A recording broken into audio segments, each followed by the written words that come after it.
ఈరోజు మనం దాన గుణం గురించి తెలుసుకుందాం. దానం అంటే డబ్బు మాత్రమే కాదు, వస్తువులు, జ్ఞానం, సమయం, సహాయం, సేవలు ఇతరులకు అందించడం. మరి దాన గుణం అంటే దానం చేసే గుణం కలిగి ఉండడాన్ని దానగుణం అని చెప్పి అంటారు. మరి వృక్షాలు, పశుపక్షాదులు, నదులు ఎలాంటి ఫలితాన్ని ఆశించకుండా పరోపకారం కోసం వినియోగిస్తున్నాయి. మరి మానవులమైనటువంటి మనం మన తోటి వారికి మనకు తోచినంత మన శక్తి మేరకు దానం చేయాలి అని చెప్పి మన పెద్దలు చెబుతున్నారు.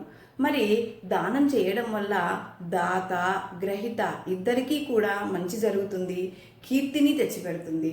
మరి బలిచక్రవర్తి రాజైనప్పటికీ దానగుణం వల్ల కీర్తిని పొందాడు. శిబిచక్రవర్తి పావురాన్ని కాపాడే నేపథ్యంలో తన తొడ మాంసాన్ని దానం చేశాడు. తన కవచకుండలాలు ఇంద్రునికి దానం ఇచ్చిన కర్ణుడు దుష్ట చతుష్టయంలో ఒక్కడైనప్పటికీ దానకర్ణుడిగా ప్రశంసలు పొందాడు. అయితే కాలం మారింది. నేటి ఆధునిక కాలానికి అనుగుణమైనటువంటి దానాలు చేస్తూ మానవతను నిలుపుకుంటే మనిషిగా కాక మనీషిగా మన్ననలు పొందగలరు. అన్నదానం, ఆరోగ్యదానం, ధనదానం, విద్యాదానం, రక్తదానం, శ్రమదానం, సేవాదానం, మరణాంతరం అవయవదానం మొదలగునవి చేయొచ్చు.